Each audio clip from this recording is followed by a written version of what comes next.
अखंड ज्योति दिसंबर 2021। सुकन्या का पतिव्रत धर्म। सदाबहार वन के इर्द गिर्द मंडराती हवा वृक्षों को झूमने पर मजबूर कर रही थी। लताएं आगे बढ़ने को मचलती पेड़ों से आलिंगन करती ऊंचाई की ओर जा रही थीं। वर्षा ऋतु के बीत जाने पर भी वन का वातावरण नम था। चौड़े पत्तों में नाचती नमी की बूंदें अठखेलियां कर रही थीं। बड़ी संख्या में उपस्थित वृक्षों की सघनता इतनी अधिक थी कि उस परिक्षेत्र की भूमि तक सूर्य का न्यूनतम प्रकाश भी कम ही पहुंच पाता था। अनेकानेक पशु पक्षियों और पौधों की विभिन्न प्रजातियों की जीवंत उपस्थिति से सराबोर यह वन अत्यंत मनोरम प्रतीत हो रहा था।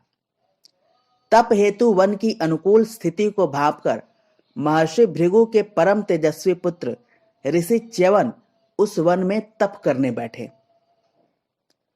तप करते करते उन्हें हजारों वर्ष व्यतीत हो गए।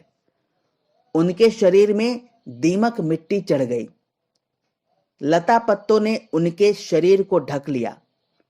वर्षों तक तप करते और समाधि लगाए बैठे ऋषि च्यवन की आंखें चमक उठी थीं। उन्हीं दिनों राजा शर्याति अपनी 4000 रानियों और एकमात्र रूपवती पुत्री सुकन्या के साथ आखेट एवं विहार के लिए उस वन में आकर ठहरे। सुकन्या अपनी सहेलियों के साथ घूमती हुई दीमक मिट्टी एवं लता पत्तों से ढके हुए तप करते ऋषि च्यवन के निकट पहुंच गई। कुछ ही दूरी पर स्थित दीमक मिट्टी के टीले में उसे 2 गोल गोल छिद्र दिखाई दिए, जिनमें भीतर कुछ चमकती हुई वस्तु छिपी मालूम पड़ी। वास्तव में वे ऋषि च्यवन की आंखें थीं। राजकुमारी सुकन्या ने उन चमकदार आंखों को बहुमूल्य रत्न समझा और कुतूहलवश उन्हें कांटों से कुरेद कर बाहर निकालना चाहा। कांटों के गड़ते ही उन छिद्रों से रुधिर बहने लगा। यह दृश्य देखकर राजकुमारी सुकन्या व उनकी सहेलियां भयभीत हो उठीं। किम कर्तव्य विमूढ़ सुकन्या अपनी सहेलियों समेत चुपचाप अपने शिविर को लौट आई। कुछ समय वन में बिताने के उपरांत वे सभी राजधानी लौट आए। समय बीतने के साथ ही कभी कभार सुकन्या को वह दृश्य याद हो आता और वह किसी चिंता में डूब जाती। एक रोज राजा शर्याति ने सुकन्या को उसी अवस्था में पाया तो उससे उसकी चिंता का कारण जानना चाहा। बड़े संकोच के साथ सुकन्या ने पिता को बीती सारी घटना कह सुनाई। किसी बड़ी अनहोनी के घट जाने की आशंका लिए शर्याति तत्काल ही घटना स्थल पर जा पहुंचे। घटना स्थल पर मिट्टी के ढेर के सिवा कुछ न मिला तो वे कुछ दूरी पर स्थित ऋषि च्यवन के आश्रम में पहुंचे। पुत्री सुकन्या की नादानी से घटी इस दुर्घटना का उन्हें वहां पता चला तो वे ऋषि च्यवन से क्षमा याचना करने लगे। ऋषि च्यवन ने सुकन्या से अज्ञानवश हुई उस भूल के लिए उसे क्षमा करते हुए शर्याति को भी निश्चिंत रहने को कहा। अपनी नासमझी के फलस्वरूप ऋषि च्यवन की हुई ऐसी दुर्दशा को देखकर स्वयं राजकुमारी सुकन्या भी लज्जित थी। उनकी ऐसी दशा ने उसे भीतर से झकझोर कर रख दिया था। कुछ सोच विचार कर शर्याति ने ऋषि च्यवन के समक्ष राजकुमारी सुकन्या का विवाह प्रस्ताव रखते हुए कहा, यह आपकी आंख बनकर आपका आजीवन सहयोग करेगी। यह सुनकर पहले पहल तो ऋषि च्यवन ने मना किया, किंतु शर्याति के अत्यधिक अनुरोध को उन्होंने स्वीकार कर लिया। पिता की आज्ञा को सुकन्या ने भी सहर्ष स्वीकार कर ऋषि च्यवन के साथ विधिवत विवाह कर लिया।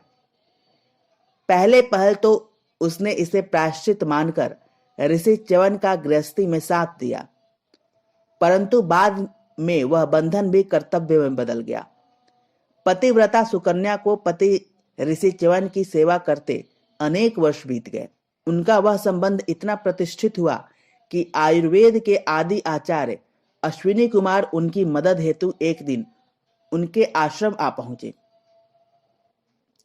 ऋषि च्यवन एवं सुकन्या दोनों ने मिलकर उनका यथोचित आदर सत्कार एवं पूजा किया। आतिथ्य से प्रसन्न होकर अश्विनी कुमार सुकन्या से बोले, कल्याणी, हम देवताओं के वैद्य हैं। तुम्हारी सेवा से अति प्रसन्न होकर हम तुम्हारे पति की आंखों में पुनः दीप्ति प्रदान कर उन्हें यौवन भी प्रदान करना चाहते हैं। तुमसे निवेदन है कि कृपया अपने पति को हमारे साथ हमारे द्वारा विनिर्मित दिव्य सरोवर में स्नान के लिए कहो। यह सुनकर सुकन्या के आनंद का ठिकाना न रहा, किंतु वहां उपस्थित पति परमेश्वर ऋषि च्यवन के निकट खड़ी अपनी शिष्टता को कायम रखकर सुकन्या मौन अवस्था में बनी रही। अश्विनी कुमारों के इस आग्रह को सहर्ष स्वीकारते हुए ऋषि च्यवन अनुग्रहित हो स्वयं ही कहने लगे, हे देव, आप समर्थ हैं। आपके इस उपकार के लिए हम आपका कोटि कोटि धन्यवाद ज्ञापित करते हैं।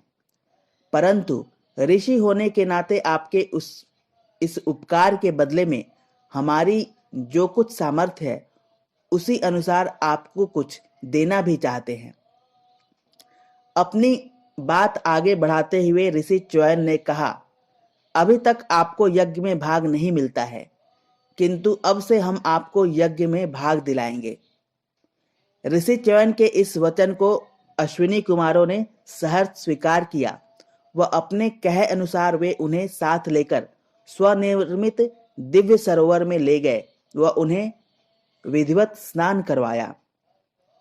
उस विलक्षण प्रयोग की साक्षी बनने स्वयं सुकन्या भी वहां जा पहुंची और बड़ी उत्सुकता से अपने स्वामी के नए रूप के दर्शन की प्रतीक्षा करने लगी। सरोवर से डुबकी लगाकर बाहर निकलते ही ऋषि च्यवन की आंखें ठीक हो गई और वे युवक बन गए।